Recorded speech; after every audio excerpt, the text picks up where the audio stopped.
بس میں آنکھوں سے ضبط نہیں کر پا رہا تھا. حضرت مولانا طارق جمیل صاحب کا واقعہ ہے. ایک شخص آیا مجھ سے ملنے کے لیے, خواجہ سرا ہے. میں تو پہلی دفعہ زندگی میں کوئی خواجہ سرا مجھ سے ملا. میں سمجھا کہ پراپر آدمی ہے, اتنی بڑی اس کی داڑھی اور رنگ ماشاءاللہ بڑی مردانہ وجہ. لیکن جب بات چیت کا انداز ہوتا ہے تھوڑا سا, وہ ایٹیٹیوڈ سے اندازہ ہو گیا کہ یہ مکمل مرد نہیں ہے. تو اس نے مجھے خود بتا دیا میں خواجہ سرا ہوں. میں نے کہا بھائی ہم سے ملنے کے لیے کیسے آئے آپ, اتنی بڑی داڑھی آپ کی. اس نے اپنا جو واقعہ سنایا نا, میں 3 دفعہ وہ واقعہ سناتے ہوئے رویا ہوں. اور جب وہ سنا رہا تھا اس وقت میرے آنکھوں سے آنسو نکل رہے تھے. اس نے یہ ابھی بھی میرا بیان سنتا ہے وہ. اس نے واقعہ سنایا کہ میں جب پیدا ہوا تھا نا تو میں خواجہ سرا تھا. گھر میں ایسا بچہ پیدا ہو جائے والدین کی طرف سے عزت نہیں ملتی. جب 10-12 سال کا ہوا تو نہ بھائی مجھے عزت دے رہا ہے اور نہ میرا والد مجھے عزت دے رہا ہے. میں بھائی کے ساتھ کہتا ہوں مجھے باہر لے کے جاؤ تو وہ کہتے ہیں لوگ میرا مذاق اڑائیں گے تمہیں دیکھ کے. ظاہر ہے اس کی حرکتیں تھوڑی زنانہ لڑکیوں والی حرکتیں ہوتی ہیں. اور والد بھی کہیں محفلوں میں نہیں لے کے جا رہے, ایک مذاق اڑایا جاتا ہے. کہنے ایک دفعہ میں کہیں گزر رہا تھا تو یہ جو ہوتے ہیں نا خواجہ سراؤں کی پوری ایک جماعت تھی, انہوں نے مجھے پہچان لیا, دیکھا اتنا اچھا. اس وقت نہ اس کی داڑھی اور یعنی اس میں خواتین والی ہی علامتیں تھیں زیادہ. تو انہوں نے مجھے کہہ رہے ہیں اتنی عزت دی, کھانا کھلایا اور اپنے گرو کے پاس لے کر گئے. اور گرو نے کہا کہ تم ہمارے ایجنٹ بن جاؤ, ہم تمہیں پھر ڈانس ماس کروائیں گے, آدھے تمہارے آدھے ہمارے, جو بھی اس کا سیٹ. کہہ رہے مجھے پہلی دفعہ کہیں عزت ملی. تو لیکن میرے ابا کو پتہ چل گیا تو ابا نے لا کے طبیعت سے کوٹ دیا, ٹھیک ہے نا, کہ دوبارہ ان میں نہیں بیٹھنا. ٹھیک ہے ہم نے توبہ کر لی بھائی, یہ برے لوگ ہیں, ڈانس ماس اچھی چیز نہیں ہے, ٹھیک ہے. تو اب کیا ہوا, کہتے ہیں کہ پھر جو ہے نا کچھ دنوں میں کہیں کسی سے جھگڑا میرا ہوا کسی بات پہ, تو اس نے انتقام لینے کے لیے شکایت لگا دی ابا کو کہ یہ دوبارہ ان کے پاس گیا. حالانکہ وہ جھوٹی شکایت تھی. اب ابا کو لگا کہ یہ صحیح کہہ رہا ہے جس نے شکایت لگائی ہے, کیونکہ شبہ تو تھا نا ابا کو دوبارہ جائے گا. ابا نے پھر مارا. تو کہہ رہے ہیں میں بول رہا ہوں کہ میں نے یہ کام نہیں کیا, میں نہیں جا رہا ان کے پاس, میں نہ ناچ گانا سیکھ رہا ہوں, کچھ بھی نہیں. لیکن ابا نے اس کی باتوں میں آ کے انکوائری نہیں کی ہوگی پوری, وہ سمجھے ہوں گے کہ بھئی ایسا ہی ہے. تو ابا نے پھر کٹائی لگائی. تو اس کے دل میں منفی جذبات پیدا ہو گئے اور یہ گھر سے بھاگ گیا کہ بھئی مجھے ویسے تو عزت نہ یہاں مل رہی ہے اور میں ذلت برداشت بھی کر رہا ہوں تو بھی. کہہ رہے میں وہاں چلا گیا. تو جب میں وہاں گیا ہوں نا خواجہ سراؤں کے ہاں, تو وہی گرو اور ڈانس, اور پھر اس نے مشہور کچھ ایکٹروں کے نام بتائے جن کے ساتھ ہم ڈانس کرتے تھے, اور پیسے آنا شروع ہو گئے, آدھے گرو کی جیب میں آدھے ہماری, اور ہٹو بچوں. لیکن ظاہر ہے یہ کوئی عزت دار راستہ تو نہیں ہے نا. کہہ رہے ہیں کہیں سے تبلیغی جماعت میں حضرت مولانا طارق جمیل صاحب آ گئے. انہوں نے اجازت مانگی, ہمارے گرو کو پیغام بھیجا بھائی مجھے ایک دفعہ یہاں آ کے دعوت دینے. تو اس نے اجازت دے دی, آ جاؤ بھائی. بیان کیا, ان کو سمجھایا بھائی یہ زندگی نہیں ہے, اللہ کی سیروزے کے لیے بہرحال ترغیب دی. کہہ رہے ہیں میں تیار ہو گیا, باقی لوگ تیار نہیں ہوئے, میں تیار ہو گیا. کہہ رہے میں نے گرو سے اجازت لی, اس نے کہا جاؤ لگا لو سیروزہ. تو کہتا ہے کہ جب میں حضرت کے گھر پہ گیا ہوں نا تو حضرت پہلے سے دروازہ کھول کے ایسے انہوں نے دونوں بازو پھیلائے ہوئے تھے استقبال کے لیے, پہلے سے کھڑے ہوئے تھے علماء کے ساتھ. کہتے اتنے مشہور آدمی, اتنی بڑی سیلیبریٹی, اور اتنے بڑے بڑے علماء, ان کی پگڑیاں, ان کے اتنا خوبصورت لباس, جو خود عزت دار لوگ ہیں. کہہ رہے ایسے جو ہے نا میرے استقبال کے لیے دونوں بازو پھیلا کر کھڑے ہوئے, اور ایسے مجھے بیٹا بنا کے نہ اپنے سینے سے لگایا کہ تو میرا بیٹا ہے. کہہ رہے خدا کی قسم مجھے زندگی میں پہلی مرتبہ کسی سے پہلی مرتبہ ایسی عزت ملی مجھے کسی سے, اور اس عزت دینے میں مولانا کا کوئی مفاد, بولو بھائی, کچھ بھی, بلکہ ذلت ہوگی نا. لوگ کہتے ہیں خواجہ سرا کو بیٹا بنایا ہوا ہے, اور اس وقت تو اس میں بیچارے میں کچھ زنانہ سی علامتیں بھی تھیں. تو خواجہ سرا کو کیا دے رہے ہیں, عزت دے رہے ہیں. کیا کسی تاجر پہ محنت کرو تو تھوڑا چندہ دے دے گا مدرسے کو, ایسا ہی ہے نا. اور کسی افسر پہ محنت کرو تو تعلقات کیا ہو جائیں گے, جب وہ دین پر آئے گا تو اس سے کیا فائدہ. اس کو تو باپ ایسے ان لوگوں کو ریجیکٹ کر دیتے ہیں, بھائی اپنانے سے کہہ رہے مجھے یہ اپنا رہے ہیں, ایسے سینے سے لگایا انہوں نے, اور مجھے سہروزے کی جماعت میں اپنے ساتھ لے کر گئے, کھلاتے تھے, بڑا خیال رکھوایا میرا. کہہ رہے اس کے بعد پھر میں نے گرو سے اجازت لی, وہ گرو چھوڑتے تھوڑی, ان کو پیسے ویسے دیے, جان چھڑائی نا, وہ بھی غلامی کی طرح نکلنا پڑتا ہے, پیسے دیے پتہ نہیں کتنے لاکھ یا کتنے ہزار روپے, وہاں سے پھر نکل کے 4 مہینے اس میں بھی خیال کیا. تو پھر تبلیغ کے بزرگوں سے ملا, پھر انہوں نے پورا مجھے بتایا کہ بھائی تم یہ علاج کرو تاکہ تمہارے اندر یہ زنانہ علامتیں ختم ہو. تو وہ علاج کر رہا تھا ماشاءاللہ, انجیکشن لگے, انجیکشن میں ڈاکٹروں کی بھی مدد کروائی. یہ ایسی لگایا جاتا ہے. ایک اسٹائل ہے لالو کھیت کا, تھپڑ لگانے کے بعد سوچتا ہے آدمی کہ اس کا ری ایکشن کیا ہوگا. تو مشرک کیا کرتا ہے, الفاظ کے بکھیڑوں میں الجھاتا ہے. آپ یہ آج کل یہ منجن بہت بک رہا ہے, بہت زیادہ بک رہا ہے یہ منجن. وہی میں بار بار کہتا ہوں نا, فرقہ واریت کے خلاف. میں کس کے خلاف ہوں؟ فرقہ واریت کے خلاف. لوگ کہتے ہیں ویل ڈن, یہ بندہ ہے نہ حنفی ہے نہ شافی ہے نہ دیوبندی ہے نہ بریلوی ہے نہ شیعہ ہے نہ سنی ہے, واہ واہ. کام کیا ہو رہا ہے؟ نیا فرقہ لانچ. بجائے اتنے ساروں کو ختم کرنے کے ایک نیا مارکیٹ میں آ رہا ہے. لوگ کام نہیں دیکھ رہے, لوگ کیا دیکھ رہے ہیں؟ لیبل دیکھ رہے ہیں. تو بھائی ہم تو یہی چیخ چیخ کے تھک گئے, اللہ کے بندو لیبل مت دیکھو, کام دیکھو. دیکھو تبلیغ والے فرقہ واریت کے خلاف ہیں, کام سے پتہ چلتا ہے خلاف ہیں.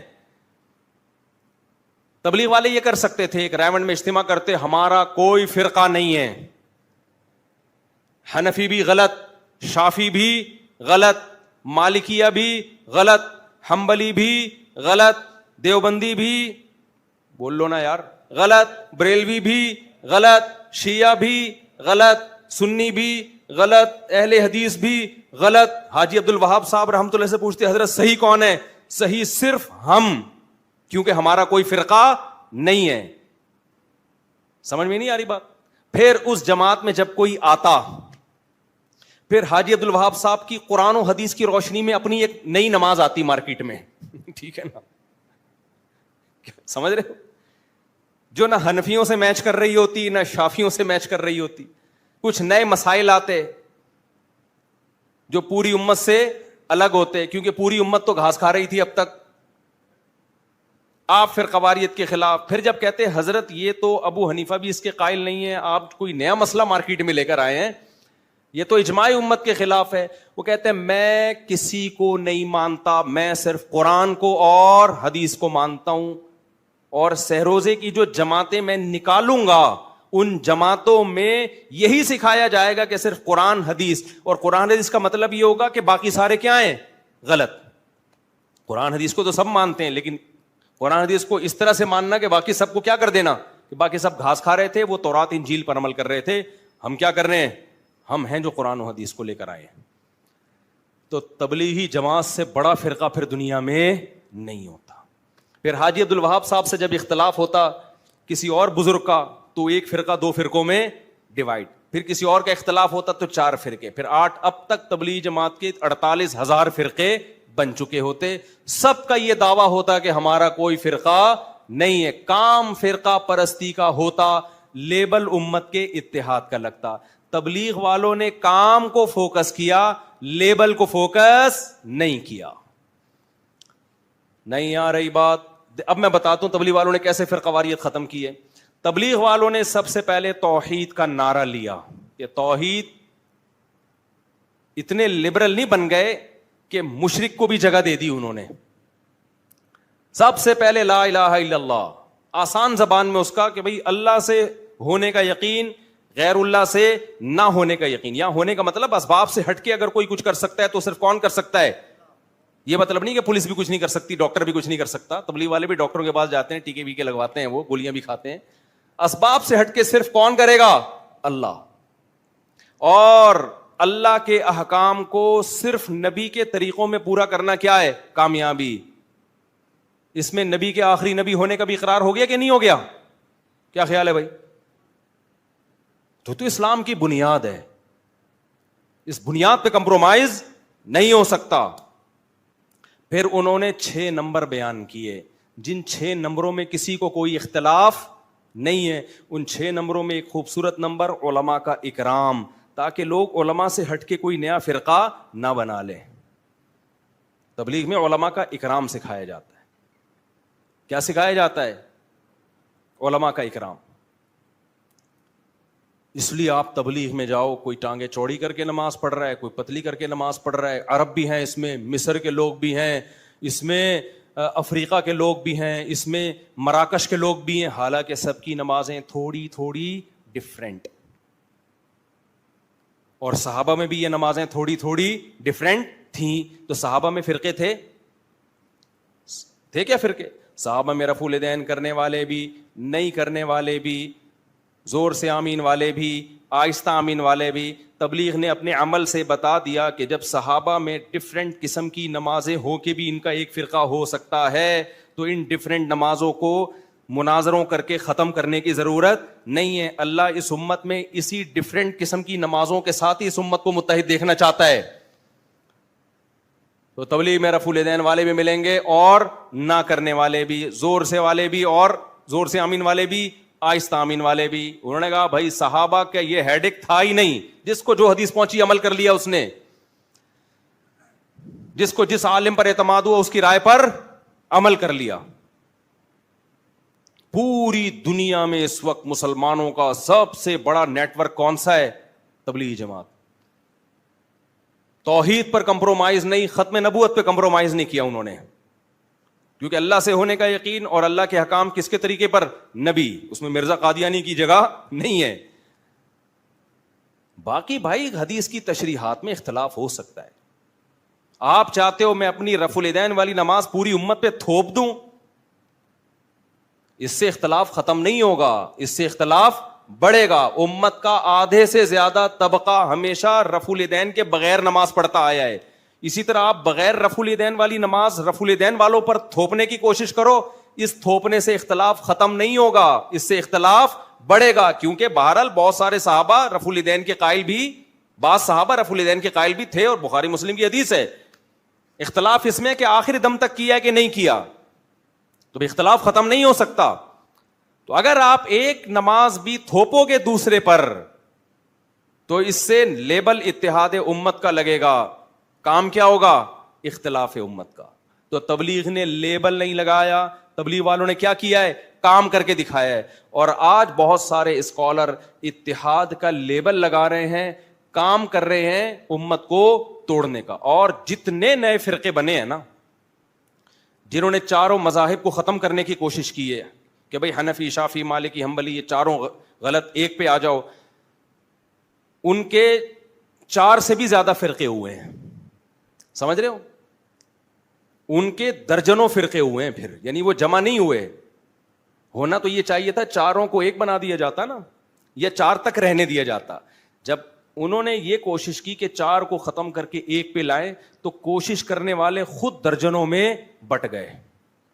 اب میں نام نہیں لینا چاہتا ان فرقوں کے کہ یہ فرقہ, وہ وہی پھر نفرتیں پھیلتی ہیں اور کچھ بھی حاصل نہیں ہوتا. ہیں, کھانا کھاتے ہیں, اسباب کی بالکل نفی کرتے ہیں, گھر بار کی پرواہ نہیں کرتے, سب چھوڑ کر صرف توکل پہ چل رہے ہوتے ہیں, اور قرآن اور مستند احادیث چھوڑ کر فضائل اعمال پڑھتے ہیں, جس میں متعدد ضعیف روایات ہیں, اور جو روایات اللہ کے راستے یعنی جہاد سے متعلق ہیں ان کو تبلیغی جماعت پر منطبق کرتے ہیں. براہ کرم ان اشکالات کا جواب دیجئے. معاذ صاحب کراچی سے. معاذ صاحب نے بہت سارے سوال کیے ہیں. پہلا سوال یہ کہ یہ لوگ مسجد میں قیام کرتے ہیں, مسجد میں سوتے ہیں, تو بھائی مسجد میں قیام کرنا بھی جائز ہے, مسجد میں سونا بھی جائز ہے. حضرت علی رضی اللہ تعالیٰ عنہ مسجد میں ہی تو آرام فرما رہے تھے. جب رسول اللہ صلی اللہ علیہ وسلم ان کے پاس گئے تو مسجد نبوی کی مٹی آپ کے رخسار مبارک پہ لگ گئی تھی, تو اسی پہ نبی صلی اللہ علیہ وسلم نے ابو تراب سے آپ کو خطاب کیا ہے, مٹی والے. حضرت عمر نے ساری زندگی کے لیے اپنی کنیت ابو تراب ہی کر دی. تو ہاں, صرف سونے کے لیے مسجد میں جانا, گپے مارنے کے لیے مسجد میں جانا, یہ ٹھیک نہیں ہے. تو تبلیغ والے گپے مارنے کے لیے تو نہیں جاتے نا, وہ تو دین کی تبلیغ کے لیے جاتے ہیں, تو جائز ہے. سونا بھی جائز ہے، قیام کرنا بھی جائز ہے، اعلان بھی کوئی بچوں کی گمشدگی کا اعلان تو نہیں کر رہے ہوتے کہ ایک بچہ نیلے رنگ کی لیکر اور پیلے رنگ کا بنیان پہنا ہوا ملا ہے، جن صاحب کہو آ کے لے جائیں، تو وہ تو دین کا اعلان کر رہے ہوتے ہیں، تو کوئی حرج نہیں ہے اس میں۔ رہا یہ مسئلہ کہ کھانا کھاتے ہیں تو مسجد میں کھانا کھانا بھی جائز ہے، ناجائز ہونے کی کوئی دلیل نہیں ہے۔ ہاں مسجد کے آداب کا خیال کر کے کھانا کھانا چاہیے۔ اعتکاف والے نہیں کیا کھانا کھاتے مسجد میں، اسباب کی بالکل نفی کرتے ہیں وہ، اچھا یہ کہتے ہیں اسباب کی نفی کرتے ہیں، یعنی اللہ سے ہوتا ہے، اللہ کے علاوہ سے نہیں ہوتا۔ تو یاد رکھیں تبلیغ والے جب یہ کہتے ہیں نا اللہ کے علاوہ سے نہیں ہوتا، تو اس کا مطلب یہ ہوتا ہے کہ اصل کرنے والا اللہ ہے۔ وہ یہ نہیں کہتے کہ اسباب اختیار نہ کرو، اسباب اختیار تو کرتے ہیں، تبلیغ والے بھی تو اسباب اختیار کرتے ہیں۔ رائے میں ڈاکٹر بھی بیٹھے ہوئے ہوتے ہیں، کوئی بیمار ہو جائے گا تو ڈاکٹر اس کا علاج کریں گے، سیکیورٹی کا انتظام بھی ہوتا ہے، پانی کا ٹینک بھی ہوتا ہے۔ اگر وہ اسباب کی بالکل نفی کر رہے ہوتے تو وہ کہتے کہ نہ ہمیں پانی کی ضرورت، نہ واش روم کی ضرورت، بیت الخلا بھی اللہ کرا دے گا اور جناب وضو بھی اللہ کرا دے گا، پانی کی ضرورت نہیں ہے، اور باہر جو ہوٹل بنے ہوتے ہیں کھانے کے ان کو بھی اڑا دیتے کہ چلو یہاں سے جاؤ، یہ سارے لوگ اللہ سے مانگیں گے، آسمان سے دسترخوان اترے گا۔ تو ہر چیز کا ایک مطلب ہوتا ہے۔ تبلیغ والے جب یہ کہتے ہیں کہ اللہ سے ہوتا ہے، اللہ کے علاوہ سے نہیں ہوتا، اس کا مطلب یہ ہے کہ اللہ کے علاوہ سے جو ہوتا ہوا نظر آ رہا ہے اس میں بھی کرنے والی ذات اللہ کی ہے، تو اس لیے اصل نظر اللہ پہ رکھو، اسباب اختیار کرو، مگر دل میں یہ عقیدہ رکھو کہ ان اسباب میں جان اللہ ڈالے گا، اللہ نہیں چاہے گا تو پوری دنیا کے بھی اسباب اختیار کر لیں کچھ نہیں ہوگا۔ تو یہ اصل کانسیپٹ ہے تبلیغ جماعت والوں کا، اور یہ بالکل شریعت کے عین تقاضوں کے مطابق ہے۔ ہاں کوئی عامی آدمی جس کو علم نہ ہو وہ اسباب کی بالکل یہ نفی کر دے اور وہ کہے کہ دکان چلانی نہیں ہے بس اللہ رزق دے گا، تو پھر تبلیغ کے اکابر اس سے بری ذمہ ہیں، وہ اس کا اپنا مسئلہ ہوگا، اپنا ذاتی وہ ہوگا۔ وہ تبلیغ والے جو علماء ہیں وہ ایسی باتیں نہیں کرتے، یا ان کا یہ کانسیپٹ نہیں ہے۔ تو اسباب سے ہونے کا مطلب کیا ہے کہ یعنی اسباب سے نہ ہونے کا مطلب یہی ہے کہ جیسے وہ ایک مثال بھی دیتے ہیں نا کہ آگ کا کام ہے جلانا، لیکن ابراہیم علیہ السلام کو آگ میں ڈالا گیا تو آگ نے نہیں جلایا، اس سے پتہ چلتا ہے جلاتا اصل تو اللہ ہے۔ اب اس سے تبلیغ والے کبھی یہ ترغیب نہیں دیتے کہ آپ بھی آگوں میں چھلانگ لگایا کرو، یا چولہا گھر میں جل رہا ہو تو چائے کا برتن رکھنے کے بجائے دودھ اور پتی کھا کے خود اس چولہے پہ بیٹھ جایا کرو تو اللہ اپنی مرضی سے تمہیں بچا لے گا، تو کبھی بھی نہیں ایسا کہتے بھائی آگ سے دور بھاگو۔ تو اس کو سمجھنا چاہیے کہ وہ کیا وہ ذہن بناتے ہیں کہ اللہ پہ اعتماد کرو، اللہ پہ توکل کرو، اسباب اختیار کرو، مگر نظر کس پہ رکھو؟ اللہ پہ، یہ مقصد ہوتا ہے اس کا۔ اور یہ جو آپ نے بات کی ہے کہ جی وہ یہ کہتے ہیں گھر کی بار کی پرواہ نہیں کرتے، یہ بھی غلط ہے، کہتے ہیں سب چھوڑ کر صرف توکل پہ چل رہے ہوتے ہیں۔ کچھ لوگ ایسا کرتے ہیں، بالکل کرتے ہیں، میں نے بھی دیکھا ہے، بیوی بچوں کی تربیت کی بھی فکر نہیں ہوتی، ان کے بزنس کی بھی، کاروبار کی بھی، کھلانے کی بھی فکر نہیں ہوتی، چلے کے لیے نکل گئے، 4 مہینے کے لیے نکل گئے، پیچھے بیوی بچے دھکے کھاتے پھر رہے ہیں، کھانے کو نہیں ہے۔ یقیناً کچھ لوگ ایسا کرتے ہیں، مگر یہ کچھ لوگ تبلیغ کے اکابر کی اجازت سے نہیں کر رہے ہوتے۔ میرا خود تجربہ ہے، کراچی اجتماع میں ایک شخص آیا، یونیورسٹی میں پڑھ رہا تھا، بزرگوں کے پاس گیا کہ میں وقت لگانا چاہتا ہوں، 4 مہینے کے لیے جانا چاہتا ہوں، میں خود اس کا گواہ ہوں۔ ان کو مشورہ دیا تبلیغ کے اکابر نے کہ پہلے آپ اپنی تعلیم یا امتحان مکمل کر لیں، کیونکہ یہ آپ کا ورنہ ادھورا رہ جائے گا، اسے جیسے ہی کمپلیٹ کریں پھر آپ 4 مہینے کے لیے نکل جائیں۔ بعض دفعہ تو رائیونڈ سے واپس کیا جاتا ہے، پھر یہ بھی پوچھا جاتا ہے کہ وہ اگر بتائے نا کہ میرے گھر میں کوئی کھانے کا ذریعہ نہیں ہے، آمدن کا ذریعہ نہیں، بس میں اللہ توکل نکل رہا ہوں، تبلیغی اکابر کبھی بھی اس کو نہیں جانے دیتے۔ تو اگر کوئی جا رہا ہے تو وہ خود سے کر رہا ہے یہ کام، آپ اس کو تبلیغ کے کھاتے میں نہیں ڈال سکتے۔ اچھا بھائی، اور یہ جو کہہ رہے ہیں کہ قرآن اور مستند احادیث کو چھوڑ کر فضائل اعمال پڑھتے ہیں جس میں متعدد ضعیف روایات ہیں، یہ بات بھی غلط ہے۔ فضائل اعمال میں زیادہ تر احادیث صحیح ہیں، ضعیف حدیثیں کم ہیں، اور جو ضعیف حدیثیں ہیں بھی تو وہ مسائل کے بارے میں نہیں ہیں، وہ فضائل کے بارے میں۔ بہت بڑے بڑے علماء محدثین گزرے ہیں جن کا یہ کانسیپٹ تھا کہ ایک عمل کی فضیلت اگر صحیح حدیث سے ثابت ہو تو اس کی فضیلت کو 4 چاند لگانے کے لیے ضعیف حدیث پیش کی جا سکتی ہے۔ یہ تو بہت زیادہ ہے، تبھی حدیث کی کتابوں میں صحیح حدیث کے ساتھ ضعیف حدیثیں بھی بھری ہوئی ہیں۔ تو وجہ اس کی یہی ہے کہ بھئی اس سے کوئی شرعی مسئلہ ثابت نہیں ہو رہا، فضائل اعمال مسائل کی کتاب تو ہے نہیں۔